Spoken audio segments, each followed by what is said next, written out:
Oke, halo teman-teman semua. Kita udah nyampe di video yang kesekian kalinya membahas tentang structure and written expression.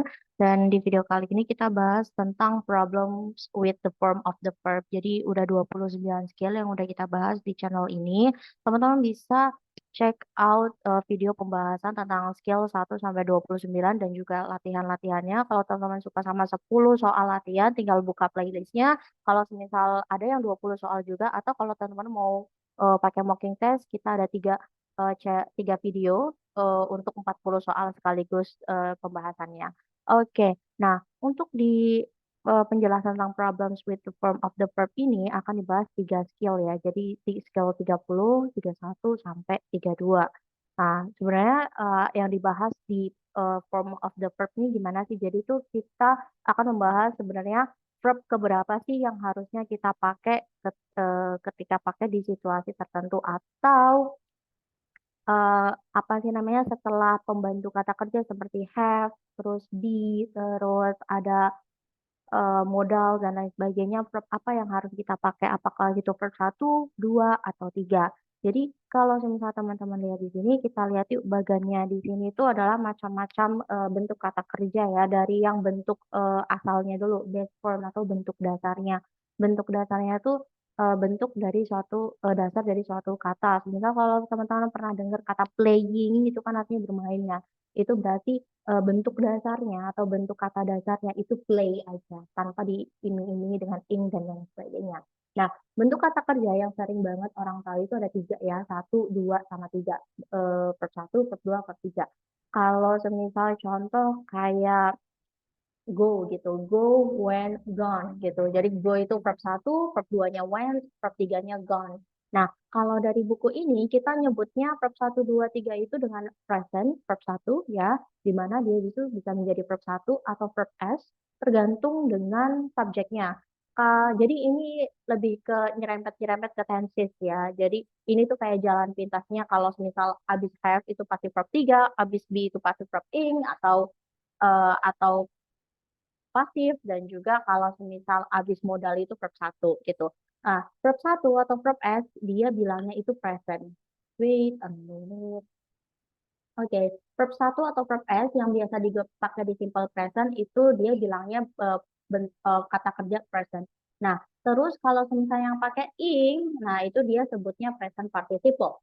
Kalau semisal kata kerja yang dipakai untuk bentuk lampau, dia menyebutnya sebagai past, yang mana dia memakai kata kerja bentuk kedua dan kata kerja bentuk ketiga di sini bilangnya sebagai past participle. Jadi ingat-ingat sebutan ini karena nanti dipakainya pakai sebutan ini bukan per 1, 2, atau 3 ya. Oke. Nah, nanti di skill yang ke-30 kita akan mengejar atau mempelajari tentang check what comes after have. Jadi setelah have itu harus verb keberapa sih? Terus skill 31 kita akan check out juga verb yang dipakai setelah be. Dan yang ketiga, skill ke-32 itu akan kita tahu tentang verb apa yang dipakai setelah modal. Modal, will, sama would. Oke, kita coba langsung aja ke skill yang 30 atau yang nomor 1 di bagian problems with verb form ini ya. Check out what come after have ya. After have, use the past participle. Jadi kalau misal teman-teman nemuin soal di TOEFL atau lagi real test TOEFL, terus apalagi pas soal yang bagian soal 16 sampai 40 itu kan disuruh memilih mana yang salah ya. Nah, kalau teman-teman lihat ada have yang tidak digarisbawahi, berarti setelah have itu pasti verb 3 atau past participle. Ya, setelah have itu verb 3 atau past participle. Verb 3 lah pokoknya. Oke, contoh nih.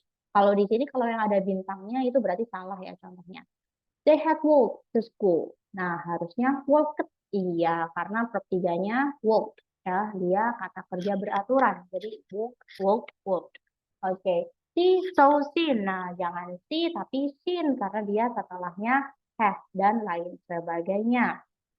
In addition, you should be sure that if you have a subject and a past participle, you also have the verb have, ya. Jadi intinya, kalau semisal teman-teman nemuin soal, ada subjek, ada verb 3, pasti di tengahnya ada have. ya, karena tidak mungkin dia tiba-tiba menjadi verb 3, kecuali kalau pasif itu juga harus ada be-nya ya.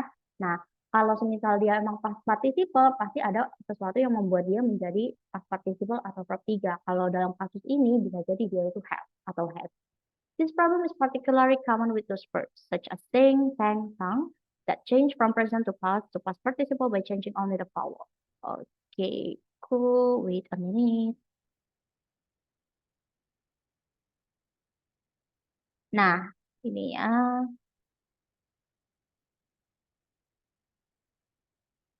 Oh, my friend sang, sing, sang, sung. My friend sang.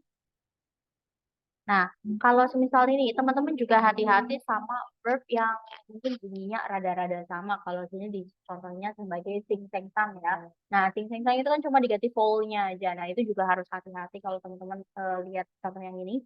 My friend sang in the choir. Nah, sang itu kan verb 3 ya.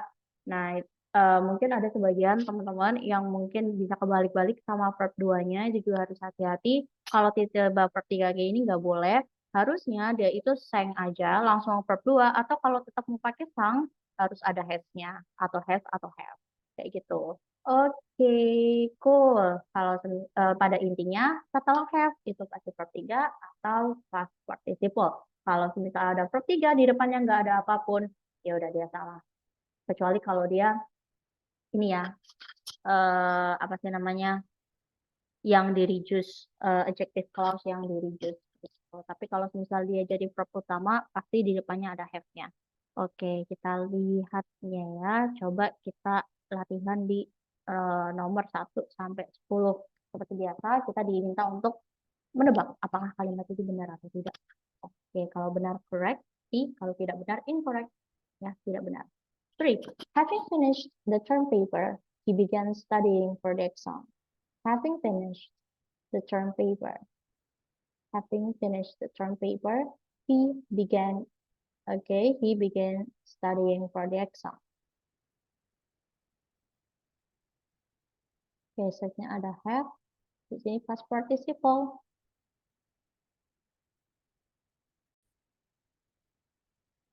Ini finish verb 3-nya pakai ed ya, karena dia kata kerja beraturan, so it's correct.